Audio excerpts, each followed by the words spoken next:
Back in May, the Seattle City Council unanimously passed what was called a head tax, the idea being that the city's biggest businesses, those earning more than $20 million annually, would pay a per-employee tax of $275 to fund homelessness services and outreach within the city. Dating back to 2015, Seattle has been in a declared state of emergency, with thousands of people without shelter on any given night in the city increasing in recent years. The plan was forecasted to raise about $50 million annually, that sum to supplement the roughly $200 million the city was already spending each year on homelessness. Most of the money was set to go toward housing, both shelters and permanent affordable housing units. But the plan didn't even last a month. It was repealed on June 11th by another city council vote after strong community opposition. Obviously, Seattle's major employers like Amazon and Starbucks opposed this plan, but the political pressure wasn't just from big business. Labor unions joined in opposition as well, worried that disincentive for business to expand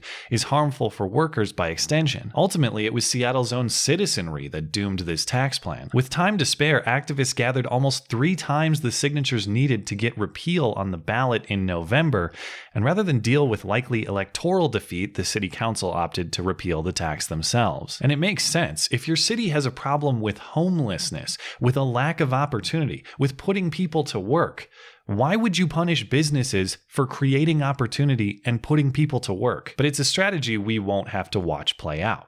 Or at least in Seattle, that is. Because as soon as a little sanity prevailed up north, Seattle's neighbor to the south said, "Hold my beer," or "Hold my soy latte," or "Hold my sack of sidewalk shit, but careful not to prick yourself on the AIDS needles." That's right, San Francisco says, "Hey Seattle, if you're not progressive enough to subsidize degeneracy at the expense of success, we're gonna show you how it's done." And the race to the rock bottom of the West Coast is officially on. San Francisco is now considering a very similar plan: tax the city's biggest businesses to increase the budget for homelessness services. But what's interesting about San Francisco's plan is it has followed the reverse political path from Seattle's. It's called Proposition C. It's on the ballot for November's election after activists in San Francisco collected signatures in support of it. And it'll get a vote despite opposition from politicians like San Francisco Mayor London Breed, State Senator from San Francisco Scott Wiener. Yes, that is the guy who recently authored and passed the California law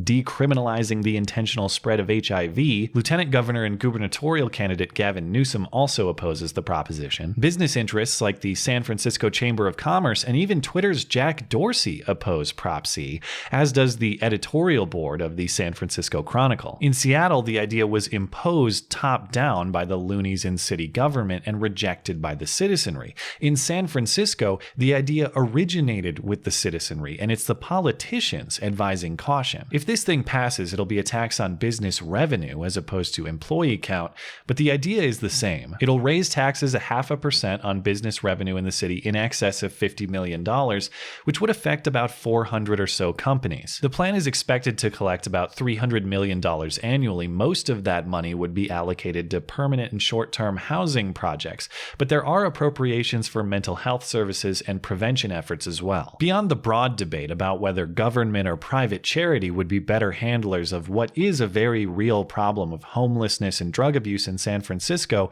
there are 2 things about the philosophy of this particular plan that I think are noteworthy. First is the seemingly infinite idea that if you have a problem, just keep throwing money at it. Well, wait, the problem didn't go away even though you spent a bunch of money? Must be because you didn't spend enough money. Spend more. And that is exactly what San Francisco is doing. Consider these figures. San Francisco already spends $280 million a year on homeless services, and that's up 40% over 5 years. That money has produced no observable results either. According to the city's own homeless census data, the spending increase has corresponded with a large homeless population that is stable. It's staying mostly flat. It is not decreasing. As it stands, the city estimates there are about 7,500 homeless people in San Francisco, and the city spends about $37,000 a year on each one. If that budget remains the same and is supplemented by this new tax, it'll be over $75,000 per homeless person per year in city spending. If you're spending the equivalent of a handsome year's salary on services for each person not working,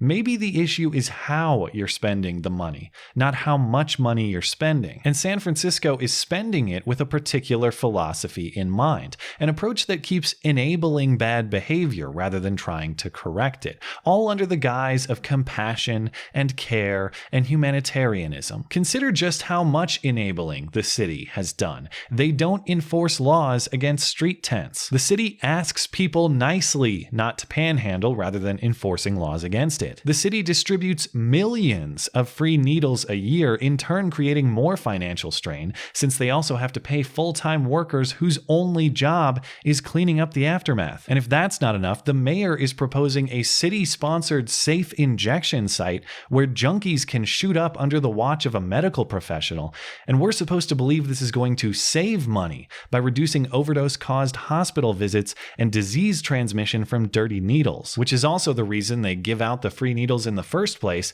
but that hasn't curbed drug use or saved money either. At some point, you have to start correcting bad behavior rather than enabling it with assistance, which is exactly the issue the San Francisco Chronicle editorial board speaks to. They write, "There is nothing in Proposition C about enforcing laws against bad behavior or compelling treatment on people with mental illness. The board agrees that public investment is part of a solution, but Proposition C suggests that money alone is the cure-all. They say it is not, and they urge their readers to vote no." There's a quote from Reagan. I can't find exactly where he said it, but the internet says he did, so we'll go with that. He said, "If you want more of something, subsidize it. If you want less of something, tax it." I don't know how well the data validate that claim or not, but it makes intuitive sense. People follow incentive structures. This issue isn't about generosity versus greed, or compassion and altruism versus selfishness. This is about establishing wise cultural and legal standards and structures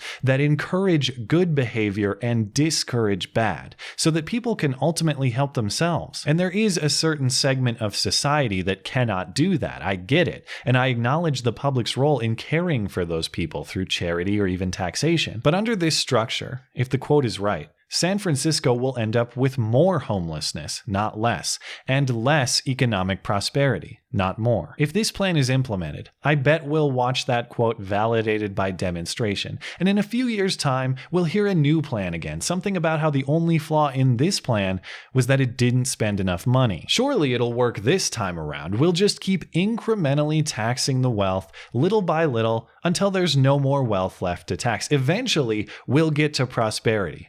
Somehow. Thanks as always for listening and for supporting this channel. Always appreciate that thoughtful discussion down below, and especially over on Twitter. That is at ML Christiansen. You're always welcome to come hang out and chat in my live streams. Those are linked down in the description. Looking forward to it. Okay, bye.